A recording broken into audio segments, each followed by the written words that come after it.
Okay, let's try it one more time.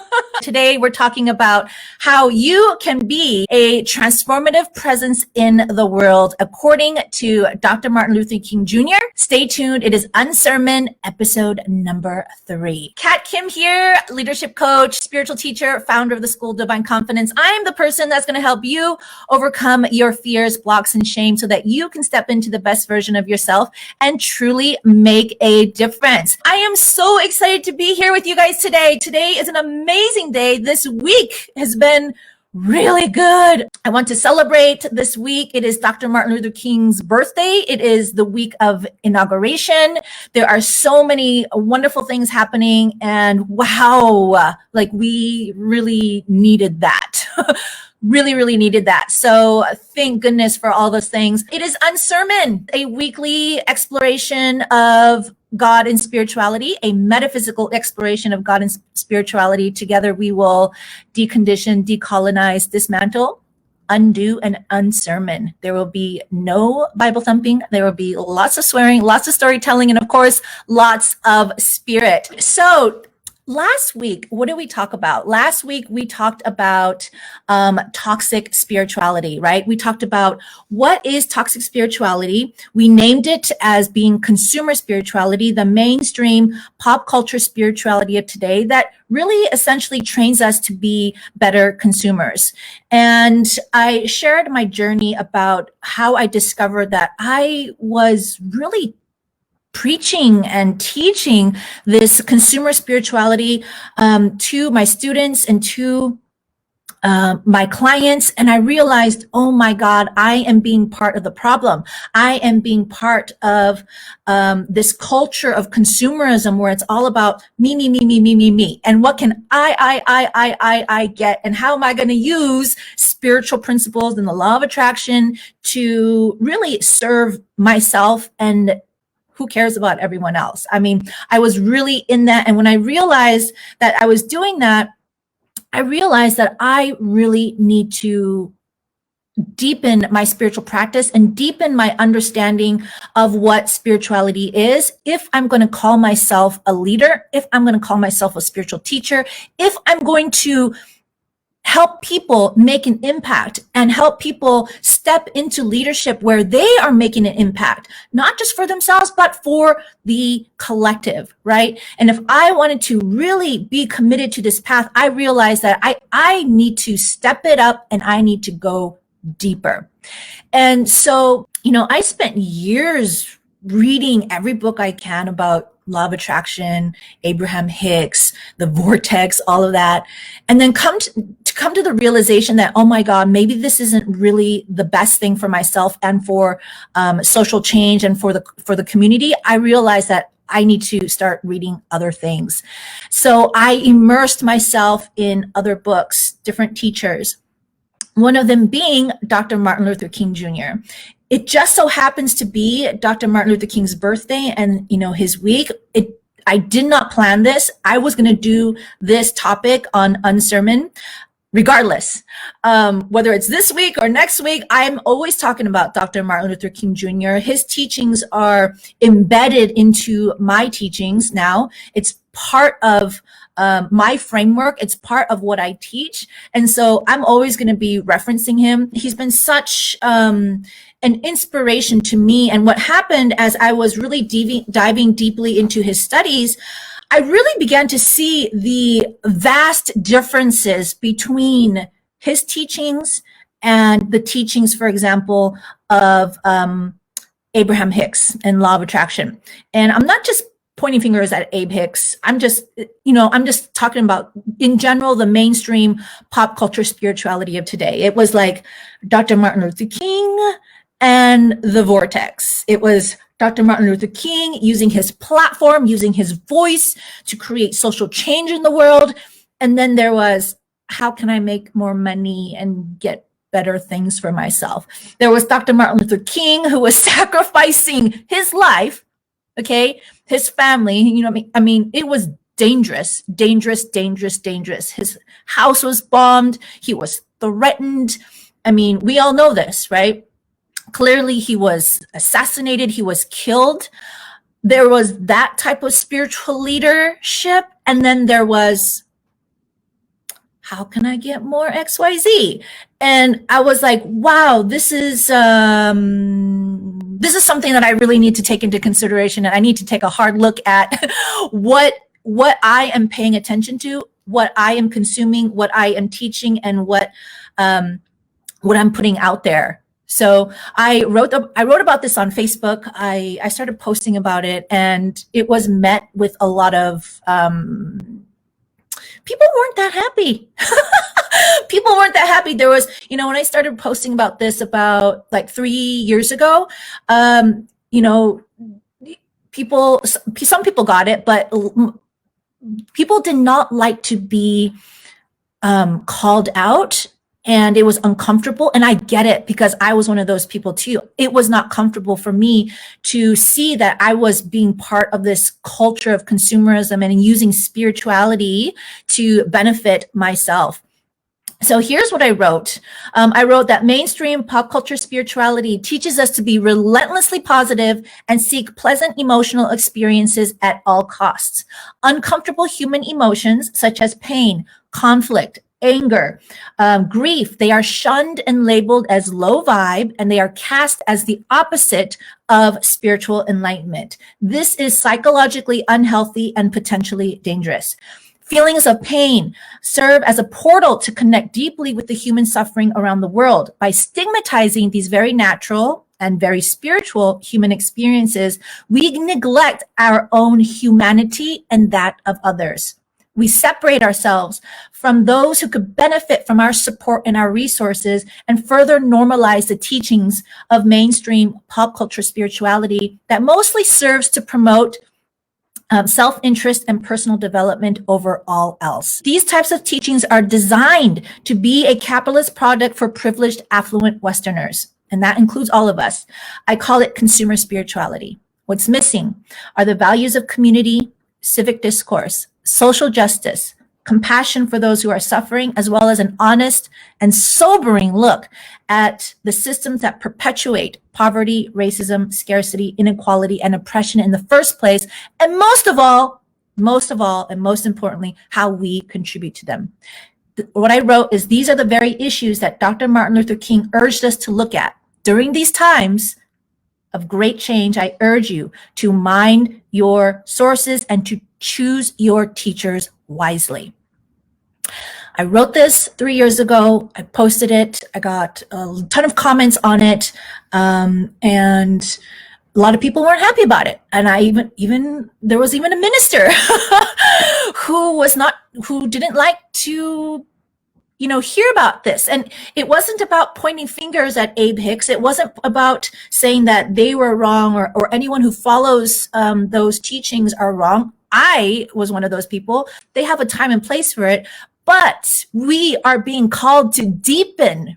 We are being called to deepen. We have been being called to deepen. Do you guys feel that? Does that make sense? Let me know. Do you feel that we have been being called to deepen our spiritual practice, to deepen our connection with one another, to deepen our understanding of the oneness of who we are, to deepen our ability to have compassion for other people who sometimes we will not even know who they are? Do you guys feel that? Do you feel that call? Give me some comments in the comment box. Let me know. So not only did I write about this on Facebook, by the way, it was really scary to do this. It was really scary to do this because I felt like I was calling out a lot of people in the spiritual industry, and I knew I was, including myself.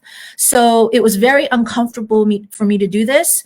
Lots of fear came up, and there's a lot of stuff that comes into this as well. Being an Asian woman and to have a voice and to ruffle feathers is very uncomfortable. In my culture, we are, to make anyone uncomfortable, to bring anyone discomfort or anything like that, or to call people out, to embarrass anybody potentially is a huge, huge no-no in my culture, in the Korean culture.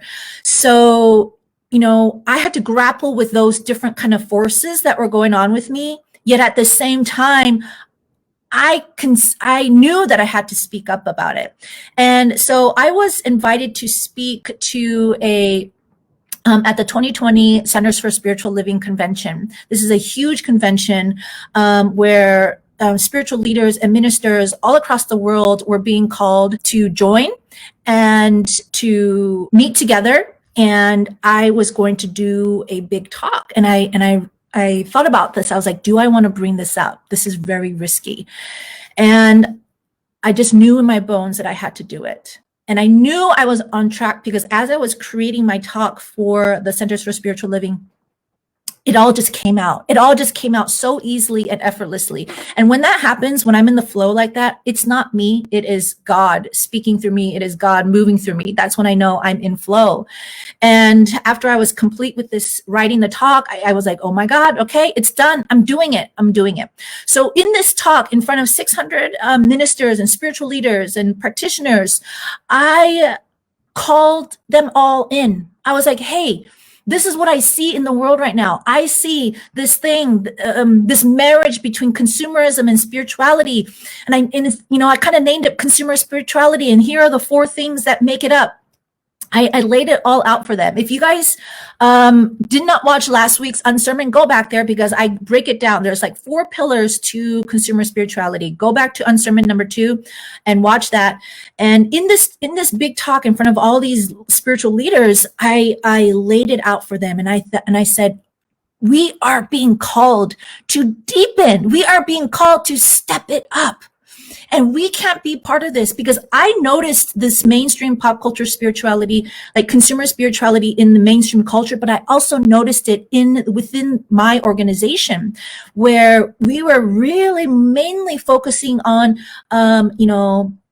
manifesting and, creating your best life and that type of thing. There was very little conversation about social and spiritual issues.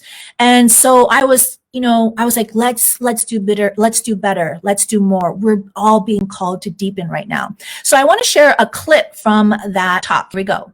There is a demand for deepening. Do you feel it? What? There is a demand for justice and social change. Do you feel it? There is a demand to develop the social consciousness necessary to advance humanity forward, to create a world that works for everyone. Do you feel it? But it's not going to happen by following the status quo. The role of the spiritual person is not to conform to prevailing social conditions. It is to challenge the status quo. Ernest Holmes called himself a nonconformist. Martin Luther King called himself a nonconformist. And who was the greatest nonconformist of all times? Jesus Christ. In spite of the prevailing tendency to conform, said Martin Luther King, we have a mandate to be nonconformists. This command comes from Jesus Christ, the most dedicated nonconformist, whose ethical nonconformity still challenges the conscience of mankind.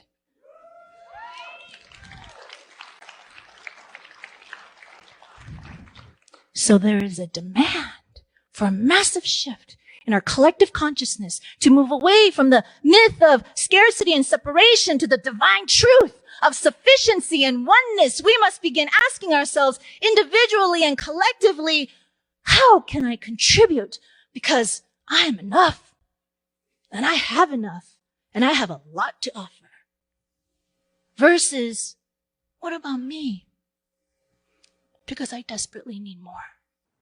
Okay, so this was me calling in ministers, spiritual leaders, practitioners from across the world saying, we need to do better. We need to do better. And this is me saying this to you right now. You are the person who is being called right now to step it up. You are being called to lead your people. A leader isn't just one person who is leading hundreds and thousands of people. You can be a leader to yourself, to your family, to your community. It's not about the number of people you are leading. It is about what you are willing to take ownership of and who you are willing to be, who you are willing to show up as, and what you are willing to do to be part of this change that is happening right now. I mean, come on, y'all. There is some massive change happening right now. And we're all being swept into it now. We're all being swept into it now. And you, as a nonconformist, a misfit, a mutant, a leader, you are being called in to step up and to be part of this change. I mean, there's no fighting it anymore. It's happening. So in this episode, I want to lay out the definition of nonconformist spirituality and how you can be a transformative presence in the world, according to Dr. Martin Luther King Jr. I distilled his teachings and I added a little bit of Kat Kim spice to it. So here is what a spiritual nonconformist is. A person who questions deeply the systems that perpetuate scarcity, oppression, and inequality, and refuses to be taken hostage by the cultural conditioning of the day. A spiritual nonconformist is one who seeks universal spiritual truth and walks a path that is not readily accepted by mainstream standards. Number 3, a spiritual nonconformist is one who rises above self-interest and personal gain and stands in conviction with love, power, and justice. Number 4, a spiritual nonconformist is a badass motherfucker. True. So let me know if this resonates with you. Let me know if this is something that you aspire to be. And when I look at this, I'm like, okay, this is, I'm definitely not here. There are moments when I feel like, okay, yeah, this is me, but I just want to let you know that I too feel like I'm being called more and more and more. And that when I look at this, I'm like, okay, there's more that I can do. There's more that I can do. And it's like a learning process, even for myself. So I want to take this a little bit deeper and compare what consumer spirituality is versus nonconformist spirituality. Last week, we talked about consumer spirituality. So this week, let's define this a little bit more. Nonconformist spirituality, 1, requires that we develop the social consciousness necessary to advance humanity forward and disrupt the established order in a way that aligns with our natural aptitudes. What does this mean? This means that not everyone is made to be a Dr. Martin Luther King Jr. Not everyone is meant to be on stage at a podium and speaking to hundreds of masses of people.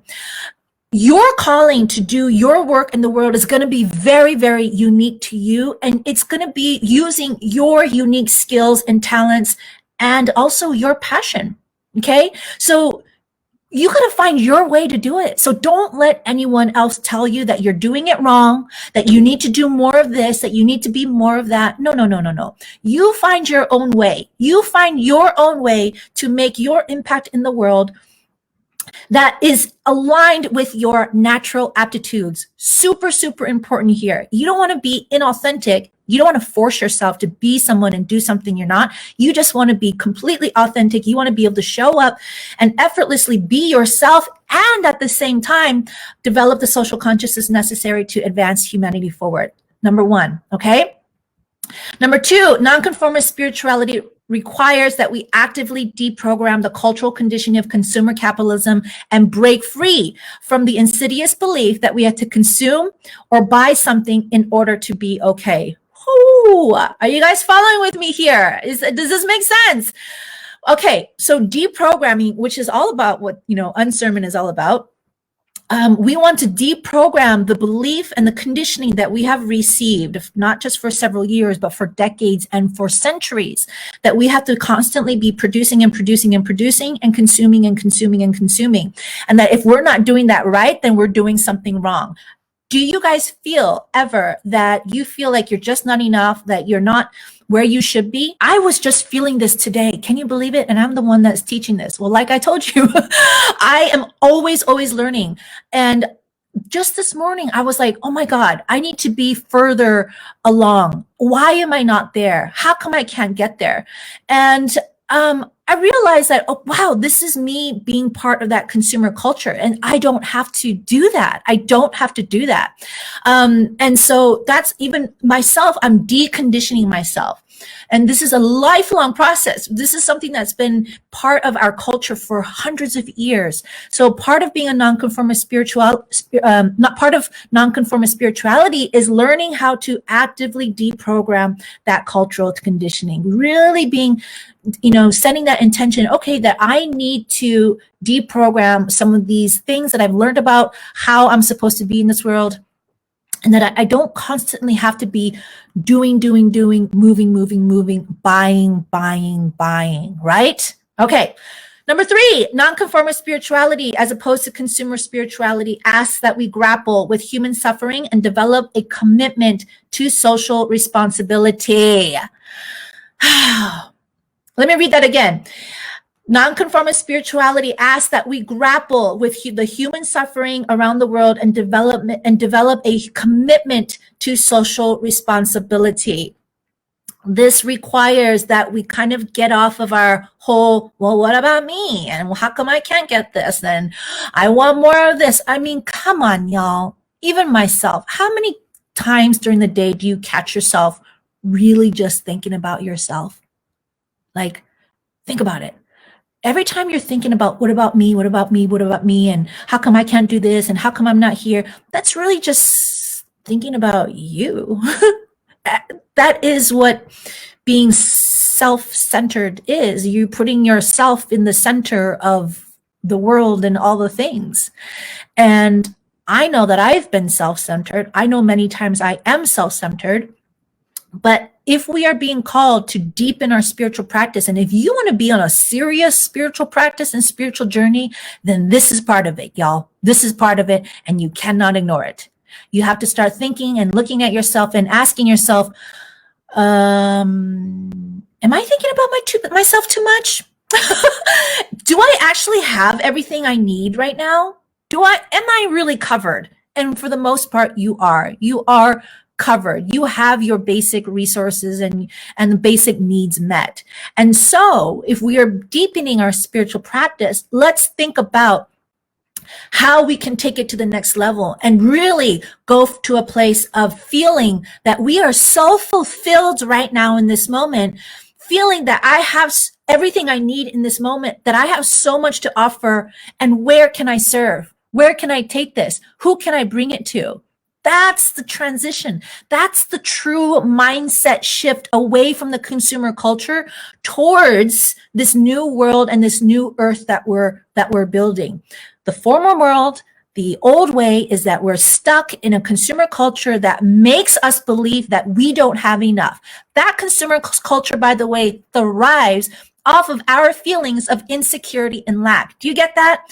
It thrives off of that. The more insecure we're feeling, the more lack we're feeling, the more we feel like we are not good enough, that consumer culture thrives. Why? Because we are looking outside of us to fill that void. We're looking for what we can buy. We're looking for things to make us feel better in the moment. We're looking for distractions. We're going to social media. We're going to food. We're going to drugs. We're going to sex. We're going to all the things.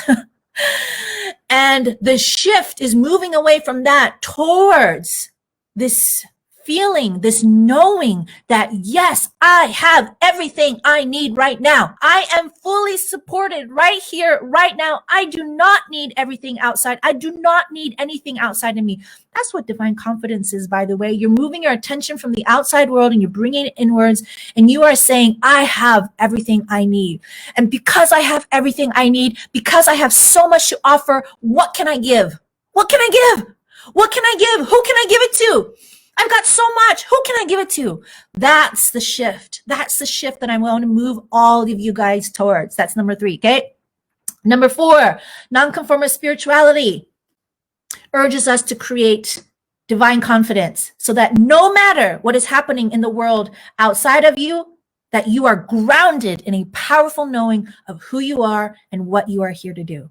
That is what divine confidence is. I'm going to repeat that definition over and over again to everybody in the world in all of my interviews and all of my unsermons, because what does that mean? That means that you are no longer powerless and that you are no longer waiting for something outside of you to change. You're no longer waiting for someone to change their behavior outside of you so that you can feel good about yourself.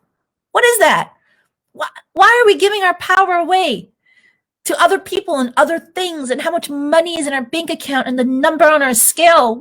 That's like being powerless. That is being a victim to the consumer culture that keeps telling us that we are not good enough until we have this thing, until we have this label, until we can, say that we have done this XYZ.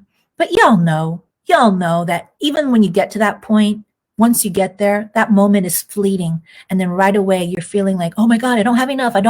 You're constantly on that vicious cycle. It's time to get yourself off of that vicious cycle. And it's time for you to claim divine confidence for yourself. It is about knowing, regardless of what's going on in the world outside of you, that you have an unshakable faith in knowing who you are and what you are here to do. That is what divine confidence is. This is what I love talking about. This is what the School of Divine Confidence is. This is what I teach my students and my clients.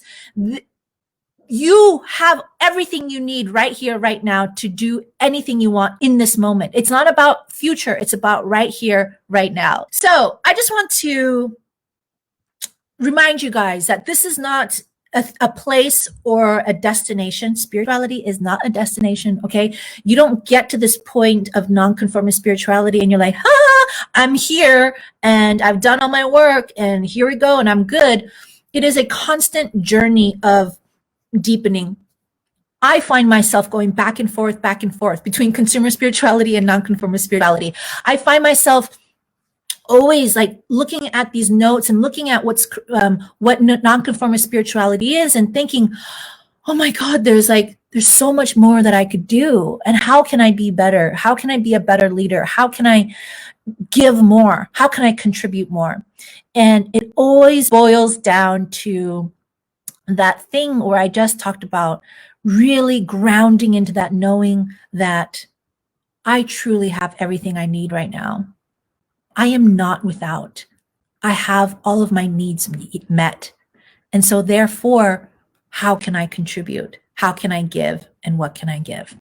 Yes. Listen, you guys, I am doing a training on this. I dive deeper into all of the things that we just discussed today.